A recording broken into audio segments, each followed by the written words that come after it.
वानर इतनी पीड़ादायक मृत्यु को प्राप्त होंगे केवल तुम वनवासियों के कारण।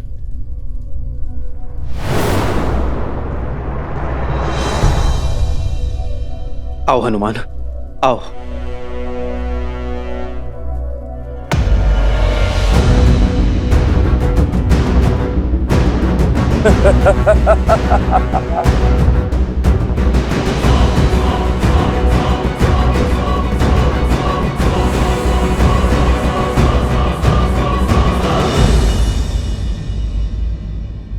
मुख से केवल शब्दों के बाण ही चलाओगे या युद्ध भी करोगे? चलाओ बाण मेघनाथ। ये लक्ष्मण खड़ा है तुम्हारे समक्ष।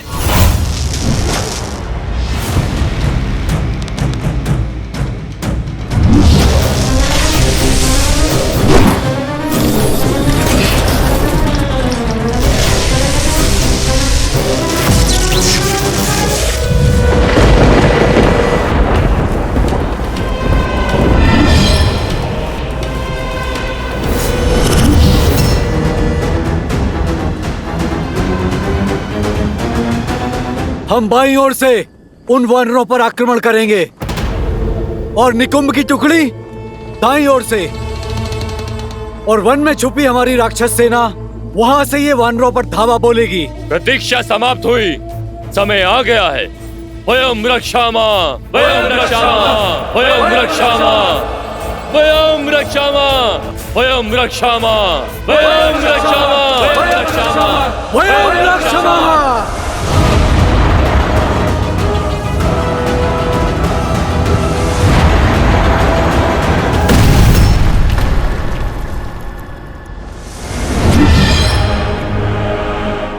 तुम्हारा रक्षा कवच भी तुम्हारी ही भांति दुर्बल है लक्ष्मण।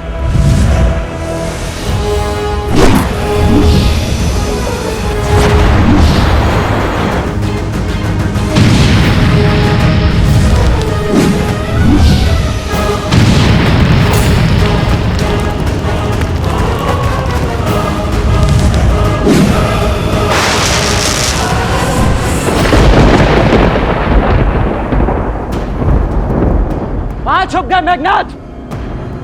लगता है मेरे बाणों का कोई उत्तर नहीं है तुम्हारे पास।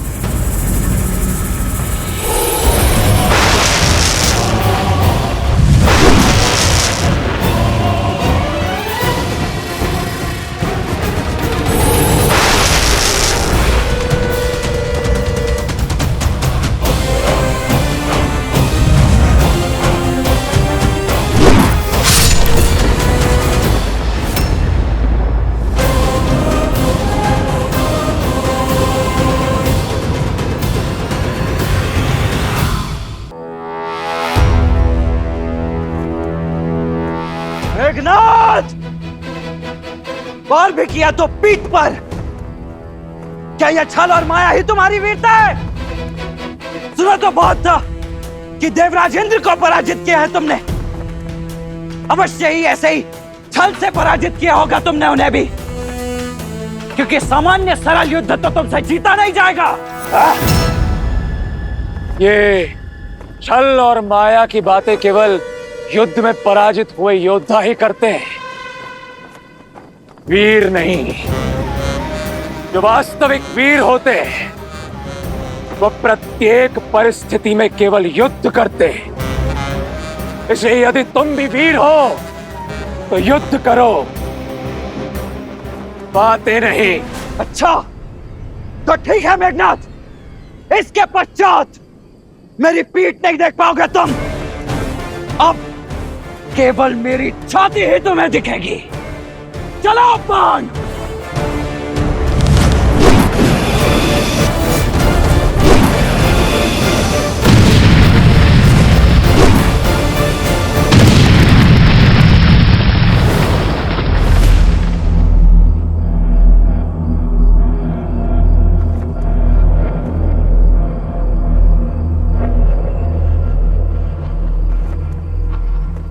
लक्ष्मण, लक्ष्मण, लक्ष्मण।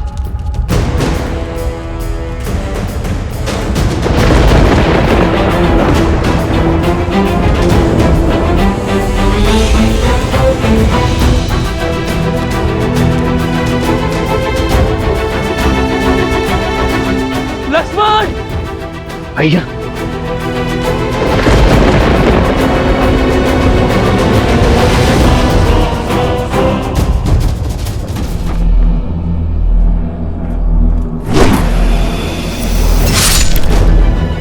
लक्ष्मण!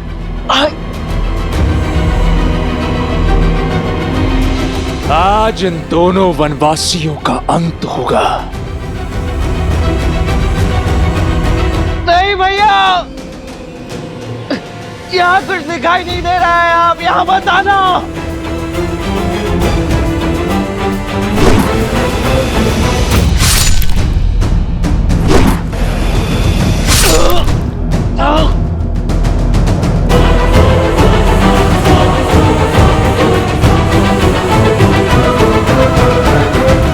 आओ राम, मैं इसी क्षण की प्रतीक्षा कर रहा था। भैया मत आना।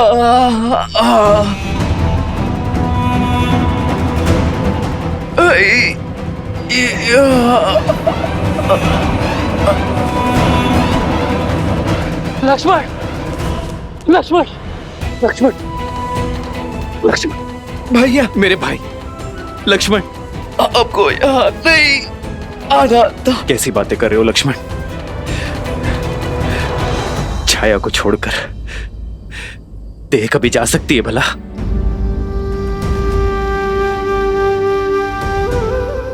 भैया मुझे लगा था मैं आपका मुख आप उन्हें कभी नहीं देख पाऊंगा, परंतु अब आपको स्पष्ट देख पा रहा हूं। ऐसा कभी हो सकता है भला? हाँ भैया, मैं कैसे भूल गया कि आप तो मेरे रूम में बसे हो। आप सदा मेरे साथ हो, है ना भैया? हाँ हाँ हाँ मेरे भाई, हाँ। लक्ष्मण, लक्ष्मण, लक्ष्मण, तुम्हें औषधि की आवश्यकता है। तुम ठीक हो जाओगे। चलो चलो लक्ष्मण। नहीं भैया। लक्ष्मण, लक्ष्मण, लक्ष्मण, अपनी अपनी अपनी नेत्र को बंद मत करना लक्ष्मण। तुम ठीक हो जाओगे मेरे भाई। लक्ष्मण, मेरे भाई।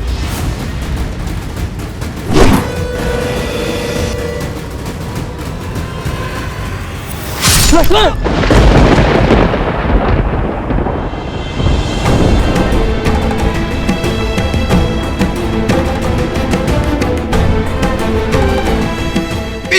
नहीं दिखानी थी भैया, तो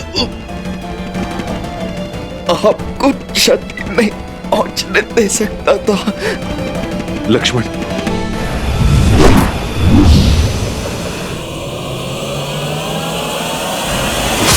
भैया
नागपाश।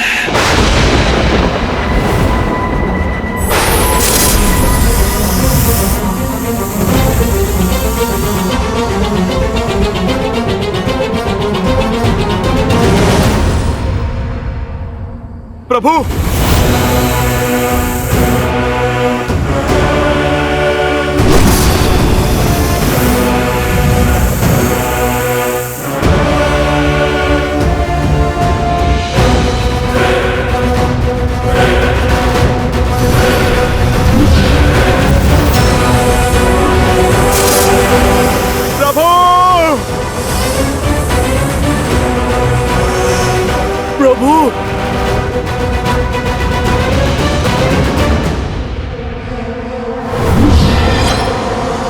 इंद्रजीत!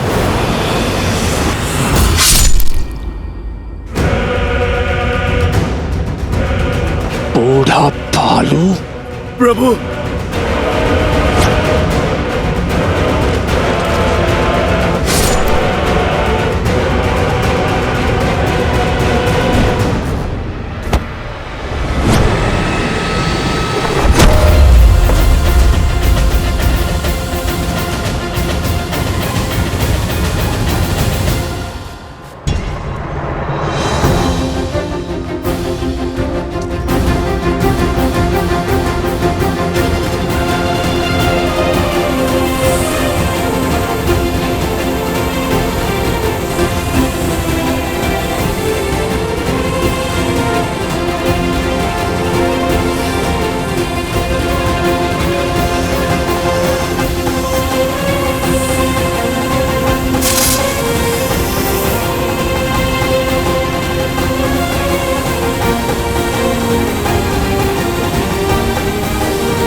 कुछ कीजिए स्वामी, ऐसा घोर अनर्थ कैसे होने दे सकते हैं आप?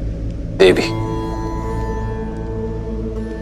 नियति में जो लिखा हो उसे कोई टाल नहीं सकता। श्री राम इस समय नर रूप में है और जब मनुष्य योनि में ही अवतरित हुए तो मनुष्य जीवन के साथ जुड़े सभी कष्ट, सभी पीड़ाओं को भी स्वीकारना ही होगा।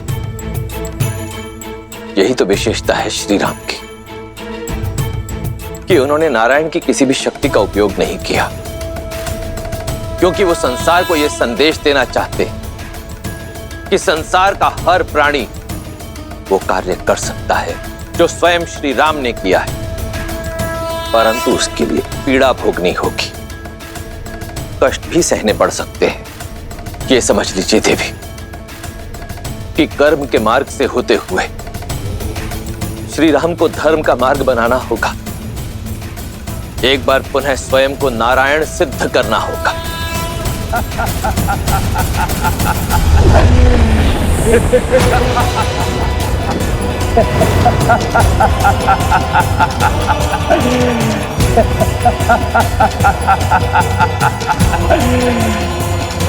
नो! मार दिया मैंने राम और लक्ष्मण को, पूर्ण कर लिया मैंने अपना प्रतिशोध। वानरों, तुम सबको एक अवसर देता हूं, जितने भी बचे हो भाग जाओ, अन्यथा मेरे सैनिक तुम सबको जीवित नहीं छोड़ेंगे।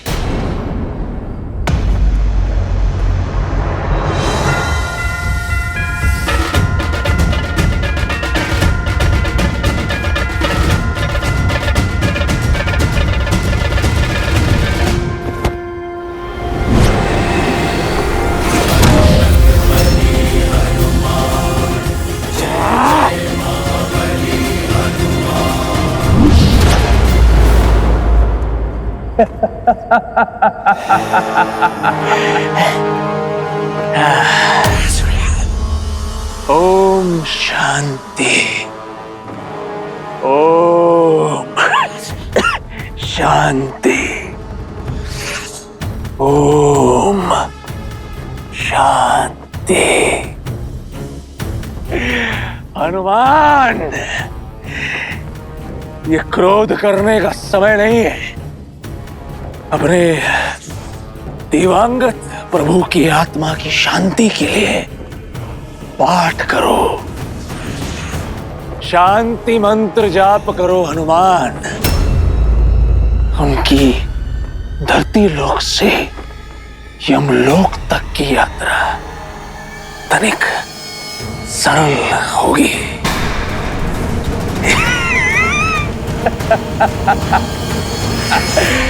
मर गया राम।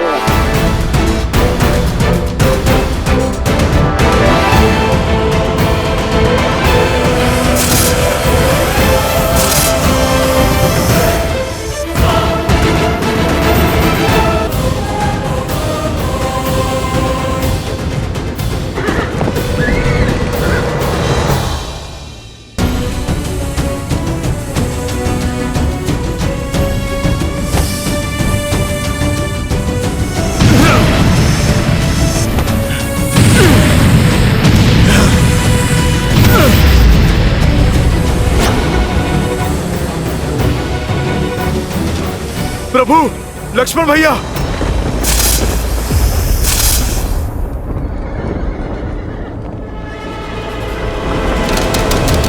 स्वयं श्यामा, जय लंकेश, जय लंकेश, जय लंकेश।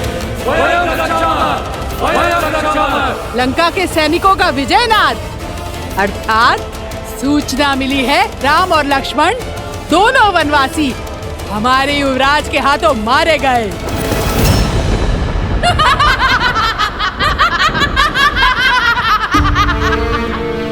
असंभव। मेरे श्री राम जीवित हैं। कुछ नहीं हुआ है उन्हें। मेरे हृदय, मेरी आत्मा, मेरे कण कण में उनका होने का आभास है। ये अवश्य उस रावण की कोई चाल है। वो मुझे पुनः भ्रमित करना चाहता है। छल तो तुम्हारा मन कर रहा है तुम्हारे साथ। युवराज इंद्रजीत की जय जयकार सुनो। राम और लक्ष्मण युवराज इंद्रजीत के प्रहार से सदा सदा के लिए सो गए हैं। विधवा हो गई हो तुम, विधवा। झूठ, झूठ कह रही हो तुम।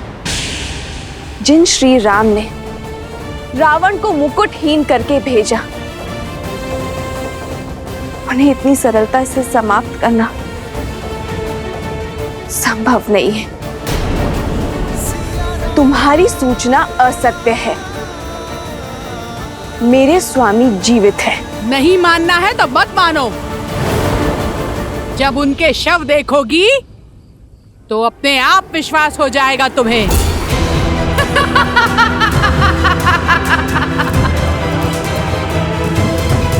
युवराज इंद्रजीत के नागपाश ने दोनों भाइयों को शव में परिवर्तित किया है महाराज।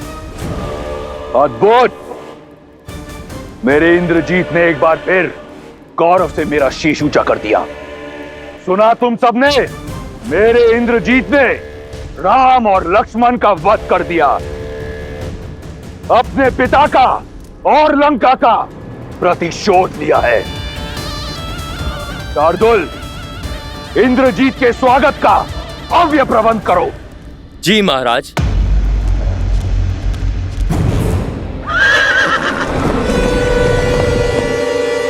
मेरा पुत्र, मेरा अभिमान आ गया।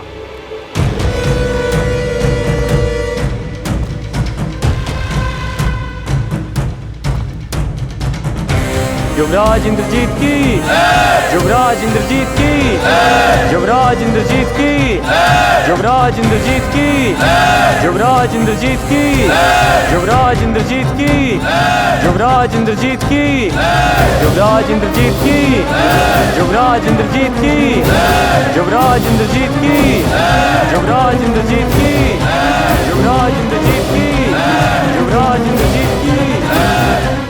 पिताश्री, मैंने अब अपना वचन पूर्ण किया। आपके इस पुत्र ने आपका प्रतिशोध ले लिया। पिताश्री, आपको बहुत बहुत बधाई।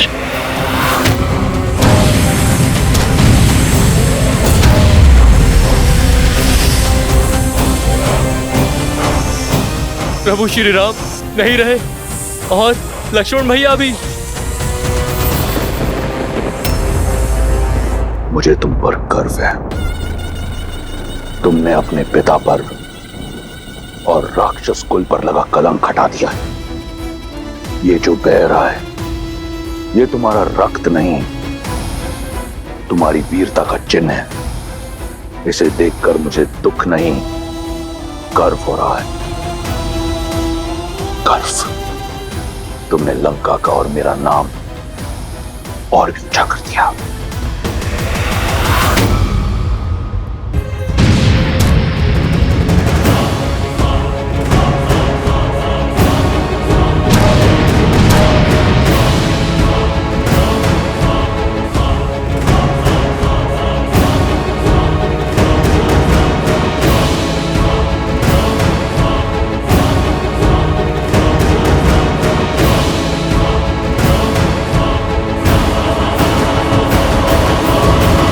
इतनी पीड़ादायक मृत्यु को प्राप्त होंगे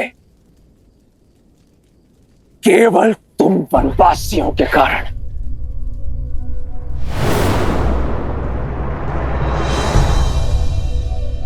आओ हनुमान, आओ।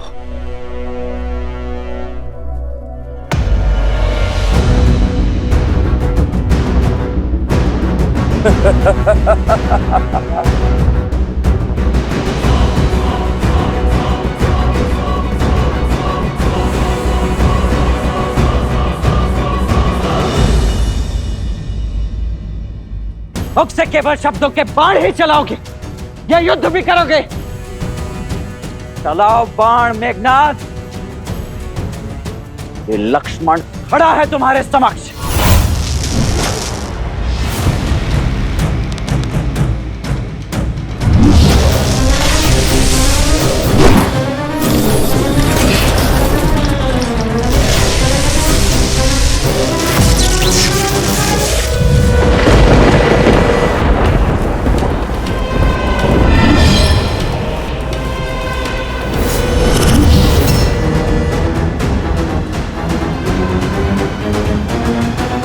हम बाईं ओर से उन वानरों पर आक्रमण करेंगे और निकुंभ की टुकड़ी दाईं। इस पुत्र ने आपका प्रतिशोध ले लिया पिताजी। मुझे तुम पर गर्व है। तुमने अपने पिता पर और राक्षस कुल पर लगा कलंक हटा दिया। तुमने लंका का और मेरा नाम और भी ऊंचा कर दिया। आपके इस पुत्र ने आपका प्रतिशोध ले लिया पिताजी। मुझे तुम पर गर्व है। तुमने अपने पिता पर और राक्षस कुल पर लगा कलंक हटा दिया। तुमने लंका का और मेरा नाम और भी ऊंचा कर दिया। कोई नागपाश इतना शक्तिशाली कैसे हो सकता है? नागपाश तो कभी नहीं खुलता। ये श्राप का अंत केवल पक्षियों के राजा गरुड़ ही कर सकते। यदि संभावना है तो गरुड़ को यहाँ पे आना ही होगा। असंभव, कोई नागपाश इतना शक्तिशाली कैसे हो सकता है? नागपाश तो कभी नहीं खुलता। इस श्राप का अंत केवल पक्षियों के राजा गरुड़ ही कर सकते। यदि संभावना है तो गरुड़ को यहाँ पे आना ही होगा।